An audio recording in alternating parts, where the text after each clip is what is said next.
Hello, ladies and gentlemen, and welcome to the North American Star League. This is going to be day number 4 of week 2. I kind of messed that up. Week 2 of day 4. And I am so excited to be here. For those of you that don't know, I am Andre Greater Preshow. I'm going to be host today, and joining alongside me, I have my good old friend Jake, LZ Gamer Winstead. Jake, how you doing today? I'm doing great. Of course, Jake, you are from Evil Geniuses, and you're quite accomplished. Why don't you go ahead and tell everybody a little bit about you?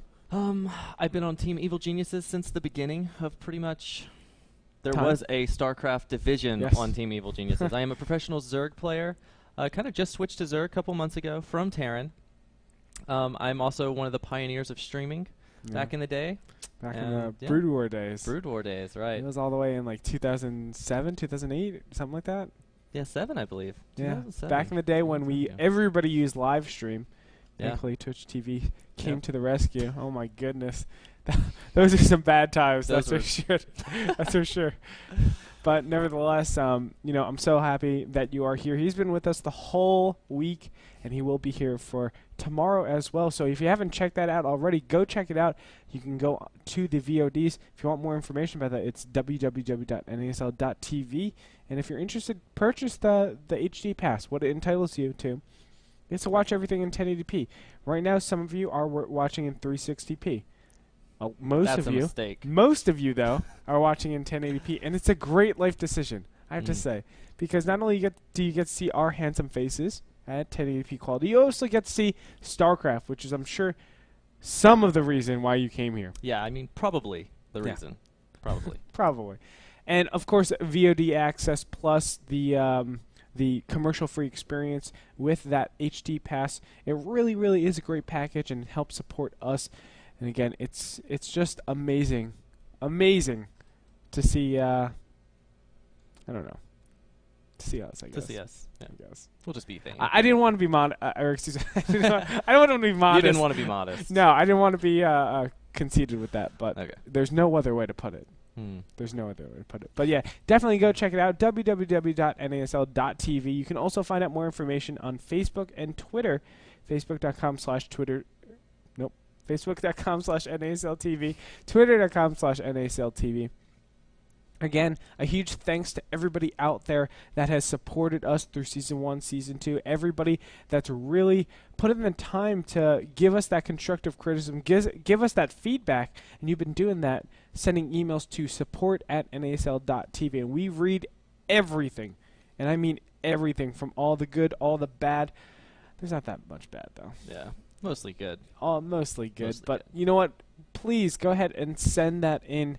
Tell us what you think. Tell us what you like. Tell us what you don't like. Tell us what is just okay. That is perfectly fine, because we want to hear everything. Even the things that are just okay, we want to make better. Even the things that are great, we want to make even greater. And that's how that's our motto, man. That's not actually a motto, but that's... It should be a motto. It's basically what motto we do. Probably out there. Exactly. Somebody's going to take it. Well, we are trendsetters, that's for sure. Speaking of trendsetters... Let's go ahead and get to the matches. Boom. You like that transition? All right. So we got, for today, Inca versus Select is game number 1. Game number 2 is going to be Sen versus In Control. Game number 3 is going to be Strelick versus Moonglade. And to wrap things up for today, we have Night End versus Rhett. Emmett, can you go ahead and load up the maps? So today we have BEL'SHIR Beach as our starting map. It's going to move over to the Shattered Temple and finish things off with Xel'Naga Caverns. Now, the big thing I want to talk about is the first map, BEL'SHIR Beach.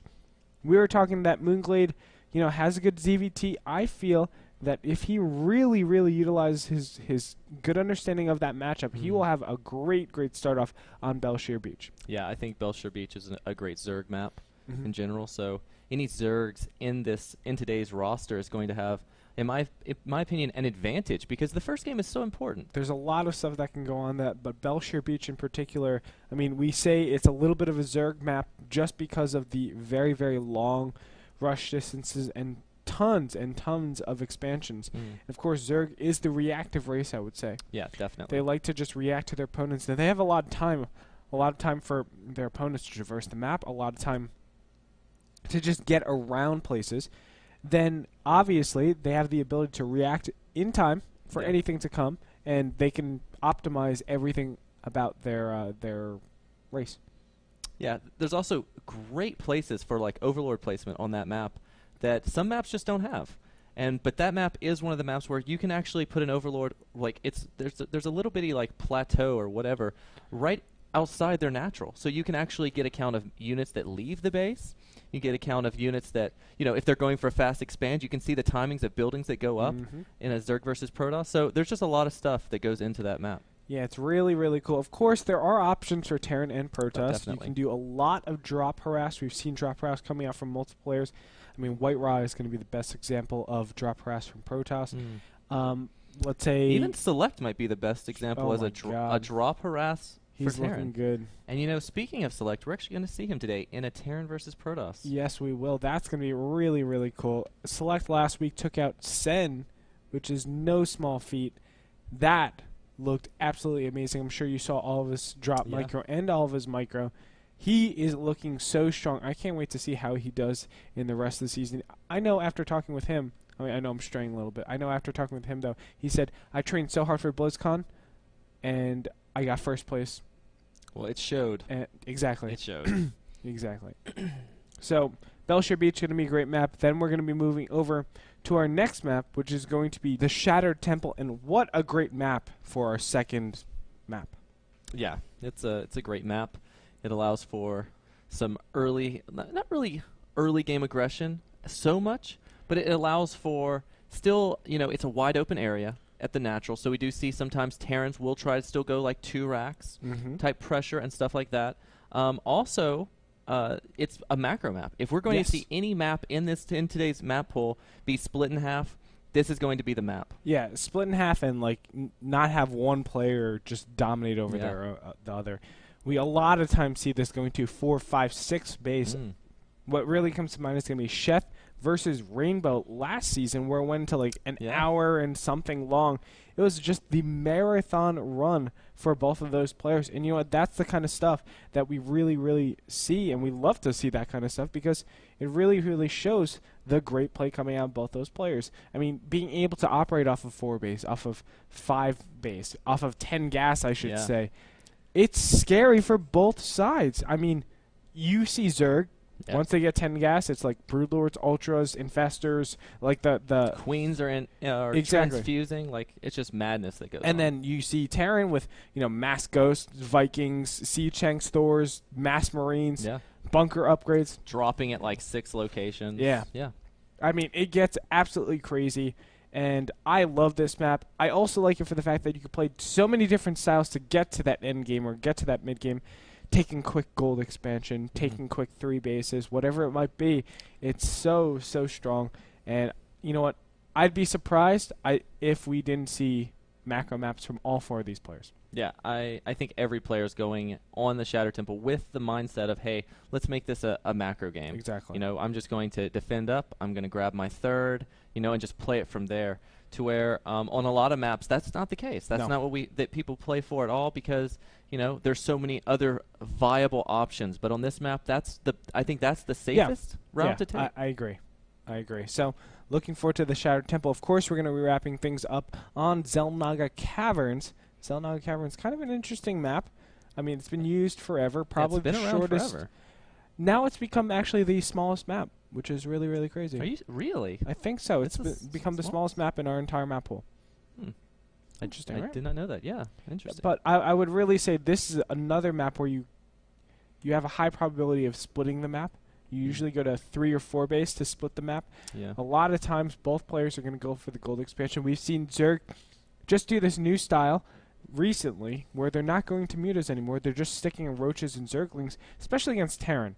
I want to say they stick Roach, Zergling, Baneling just to get that gold expansion, and then off of that they can really power up, get a lot of hatcheries, get that 4th, and then sometimes we see a delayed switch to mutas, and that's a really cool style that I love to see. Yeah, I mean, like that is a map where there's a lot of styles. Like counterattacks are very viable due to that backdoor natural alleyway into the natural base.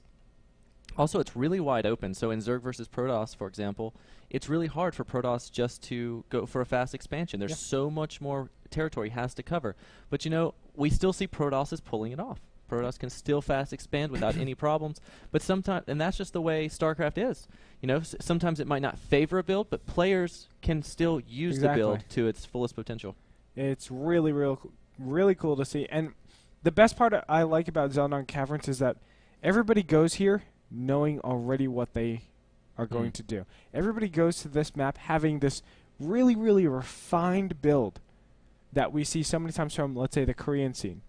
And when you get stuff like that and you make for just such pristine games, just because you know they're going to go, both players aren't going to die to something stupid. Both players are going to go for that mid-game stage, that end-game stage, and it's going to be great to see what their goals are, what are their plans, and how are they going to continue out the rest of this game. Yeah, that's what I love. It's definitely going to be interesting to see. So shall we break it down to the matchups Let's break it down to the matchups right now. So in number 4, the fourth match, the thing to wrap us up, we are going to have our good old friend Night End versus Rhett. Rhett, yeah. And, you know, Night End, he's a great player, but I think Rhett's going to be able to take this one. Rhett has been so solid lately. He won the European BlizzCon Invitational. Yes. And he made it look so easy, too. It's very hard not to favor Rhett. Yeah. I mean, he did make it look easy. He beat a player. I just want to throw him out there. He beat Naniwa. And Naniwa has been training in Korea. The laundry list of accomplishments just goes on and on and on for Naniwa. And Rhett didn't just beat him in a best of 3. He beat him twice. Exactly. 2 best of 3s. And he looked amazing. He even beat him on close positions, Shatter Temple. I didn't even know Zerg could beat a Protoss. I don't win. If I queue up on ladder and I get close position Shatter Temple, it's like, well, this is a waste of time. Yeah, I'm just just go F10, F10, in, and then that's it. GG. You leave the game. But you know what? The big thing about this matchup in particular is, I want to say Naniwa is definitely the, let's say if they match him up to Night End, he's definitely the stronger player, I think. That's why if you use like the whole transitive property, you really feel like it's I beat this person beat that person, so I'm obviously better than all these people. X is greater than B is greater than or X is greater than B, B is greater than C, therefore X is greater than C. That kind of thing. That transitive property, not necessarily the equal to. But I think Night End definitely come on, man. Yeah. Night End definitely has his hands full. He is a standard player. Yeah. Like, he is like the absolute standard Protoss that you find. I actually get to talk to players like Kawhi Rice, players like TT1, and I ask them, what is Night End's style? What does he like to do? And they just say, he's just standard. He just plays macro matches. I'm like, okay. And, you know, he's obviously a great player. Like, we're not trying to take anything away from Night End. He obviously has a chance to beat Rhett. Like, Rhett is not unbeatable. It's just going to be a tough road for Night End to pull off. Correct. Well, let's put it this way. Night End made it through the open bracket. Yep. He played in the qualifiers, made it. He looks great. Yeah. He looks really, really good. The question is, does he have enough to take out Rhett, who was first place in NASL Season 1 in the group stages? That's going to be the true test. And I can't wait to find out and see for the fourth match. Match number 3, we're going to have Strelok versus Moonglade. Strelok, the Ukrainian warship. Strelok, he's been great since beta. He's been playing a ton, and he keeps churning out results. Strelok should have gone to the NASL finals. Instead, he wasn't able to go, so Alive took his spot, the second place seed in the open brackets. He doesn't have visa issues anymore, and he's telling me that he is yearning for some NASL Season 2 finals. He wants it. He says, I'm going to do it. He's a very ambitious person, hence the nickname Ambitious Terran. I don't know if you know about that, his project, the Ambitious Terran. But he says he's going to be training a lot. Hasn't been able to train as much as he wants to because of all the tournaments going around, but he says he's going to buckle down and start smashing nerd face. All right, well, let's see if he starts displaying the smashing nerd face today, because he's actually going up against Moonglade, who is Australia's pride and joy Zerg, I would say. Yeah, and remember, Moonglade, he is a very strong player. He recently took out a player such as, I don't know, E.G. Huck. Yeah, I mean, I don't know if you know that guy. I know of him.